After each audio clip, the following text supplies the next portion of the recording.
এই ঘটনাটি শুনে আমার সমস্ত শরীরের লোম দাঁড়িয়ে গেছে। তো আপনারাও পুরো ঘটনাটি শুনে যান। কোরআন প্রেমী এক মেয়ের কাহিনী। একটা মেয়ে ছিল, সে পবিত্র কোরআন পড়তে খুব ভালোবাসতো। সময় পেলেই কোরআন তেলাওয়াত করত। তার ব্যাগে সবসময় ছোট একটা কোরআন থাকতো। গাড়িতে বসেও সে কোরআন পড়তো।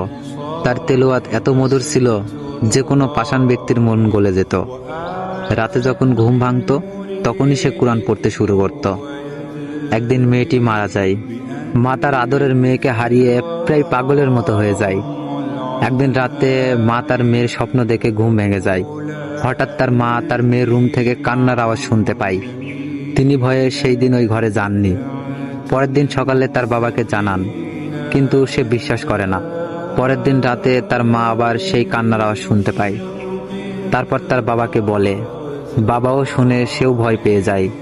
তারপর সকালে এই ঘটনা মসজিদের ইমাম সাহেবকে বলে। তারপর ইমাম সাহেব এই ঘটনা যাচাই করার জন্য ওই মেয়ের বাসায় এক রাত থাকে। রাত 1টা বাজতে না বাজতেই সবাই সেই কান্নার আওয়াজ শুনতে পায়। মনে হচ্ছিল অনেকে মিলে কান্না করতেছে। তখন ইমাম সাহেবও কেঁদে ফেলেন আর বলেন, এটা ফেরেশতাদের কান্নার আওয়াজ। মেয়েটি প্রতি রাতেই এই সময় কোরআন তেলাওয়াত করত, যা শুনতে ফেরেশতারা এখানে আসতো। এখন মেয়েটিকে না দেখতে পেয়ে তারা প্রতি রাতে এই সময় কান্না করে। রাসূল সাল্লাল্লাহু আলাইহি সাল্লাম বলেছেন, কোরআন পাঠে দক্ষ ব্যক্তি উচ্চ মর্যাদা সম্পন্ন ফেরেশতাদের সঙ্গী হবে। সূরা আবু দাউদ 1454।